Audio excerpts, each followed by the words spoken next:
आज मैं आपको ऐसी ऐसी बातें बताऊंगा गुरु ग्रंथ साहिब जी के बारे में कि आपकी आंखें खुल जाएंगी कि ये कौन है, पहचानो आज।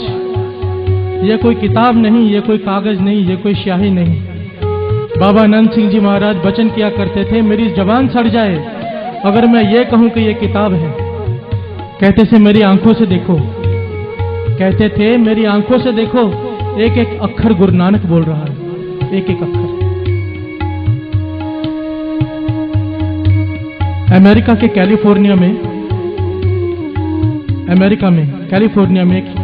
एक लाइब्रेरी बनी हुई है, दुनिया की सबसे बड़ी लाइब्रेरी। ध्यान दीजिए साथियों,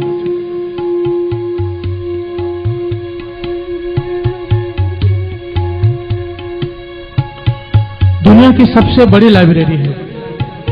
इतनी बड़ी कि अंदर छोटी छोटी गाड़ियां चलती हैं, जो गोल्फ कोर्स में चलती है ना गाड़ियां, लोग उसमें चलते हैं क्योंकि इतनी बड़ी लाइब्रेरी है।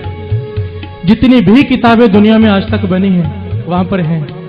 महापुरुषों ने बताया कि उन्हें एक वक्त कैलिफोर्निया में कीर्तन करने जाना पड़ा, तो कुछ संगत ने बेनती की आप उस लाइब्रेरी में जाकर देखो, आप हैरान हो जाओगे। कहने लगे ऐसी क्या बात है लाइब्रेरी में। कहने लगे मैं चला गया उस लाइब्रेरी, वहां पर दुनिया भर की जितनी भी किताबें आज तक बनी हैं, छपी हैं, सब वहां पर रखी हुई हैं।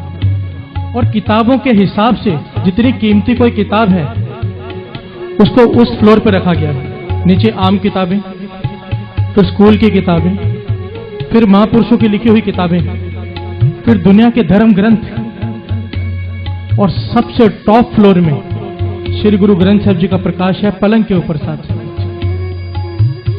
कहने लगा मैं हैरान हो गया कि ये तो क्रिश्चियन लोग हैं, अंग्रेज लोग, इनको तो बाइबल को सबसे ऊपर रखना चाहिए था। और कहने लगे वहां पर लाइटें घूम रही थी, एक फ्लोर पर लाइटें घूम रही थी जिस पे लिखा हुआ था होली बुक्स, और जहां पे श्री गुरु ग्रंथ साहिब जी का पलंग पे प्रकाश था वहां पर लाइटें घूम रही थी सुप्रीम बुक। कहने लगा मैं हैरान हो गया, मेरी खुशी का ठिकाना न रहा कि मेरे गुरु साहिब जी की सबसे ऊपर पलंग पर विराजमान है। बाकी सब किताबें जितने भी धर्म ग्रंथ हैं शेल्फ में रखे हुए हैं, पर श्री गुरु ग्रंथ साहिब जी का स्वरूप पलंग पे प्रकाश है, वो भी टॉप फ्लोर पे सुप्रीम बुक बोल के रखा है। तो कहने लगा मैंने मैनेजर को बुला लिया और बेनती की मुझे बताओ कि आपने यहां पर बाइबल क्यों नहीं रखी, और भी धर्म ग्रंथ हैं, आपने श्री गुरु ग्रंथ साहिब जी को इतना सत्कार कैसे दिया। कहने लगे हम यहां पर जो भी किताब को जो सत्कार देते हैं इस आधार पर नहीं देते कि ये किस धर्म का है, इस आधार पर देते हैं साइंटिफिक तौर पे प्रूव हो जाए जो लिखा है वो सच है। तो साइंस के साथ जिस किताब की बातें मैच कर जाएं, जिस ग्रंथ की बातें साइंस के मुताबिक मैच कर जाएं, उसी को हम बड़ा दर्जा देते हैं। तो कहने लगे आपने श्री गुरु ग्रंथ साहिब जी में क्या देखा ऐसा। तो जो बात उन्होंने कही ध्यान से सुनिए। मैनेजर ने बताया कि कई साल पहले तक हम श्री गुरु ग्रंथ साहिब जी को भी शेल्फ में रखते थे, जैसे आम ग्रंथ हैं वैसे ही इस ग्रंथ को भी रखते थे, क्योंकि इस ग्रंथ में एक बात कही है गुरु नानक पातशाह ने, पै विच सूरज पै विच चंद कोह करोड़ी चलत न अंत। ध्यान दीजिए, पै विच सूरज पै विच चंद कोह करोड़ी चलत न अंत। इसका भाव है कि जो सूरज है वह भी चल रहा है उसके हुक्म में। गुरु नानक पातशाह लिखते हैं चंद्रमा सारे ग्रह उसके हुक्म में चल रहे हैं, कोई भी चीज ठहरी हुई नहीं है। पर साइंस ये कहती रही है कि सूरज खड़ा है, धरती उसके आसपास चक्कर काट रही है, चंद्रमा धरती के आसपास चक्कर काट रहा है, सब चल रहे हैं पर सूरज खड़ा है।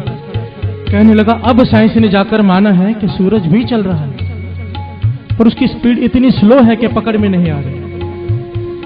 ध्यान दीजिए साथ संगत जी। कहने लगे हम हैरान हो गए कि आज जाके हमें पता चला है कि सूरज भी चल रहा है। गुरु नानक पातशाह के पास 550 साल पहले कौन सी दूरबीन थी जिससे उन्होंने देख लिया कि सूरज भी चल रहा है। तब हम समझ गए ये कोई आम किताब नहीं, ये श्री गुरु ग्रंथ साहिब जी। एक बार प्यार से बोलिए धन श्री गुरु ग्रंथ साहिब जी। जिस आदमी ने आज तक इसे किताब समझने की गलती की है ना, जिसने भी इसे किताब समझा है बहुत भारी दुख उठाया है साथ। बाबा ईश्वर सिंह जी महाराज कहा करते थे ये गुरुओं का गुरु है, गुरुओं का गुरु। तो किसी ने पूछा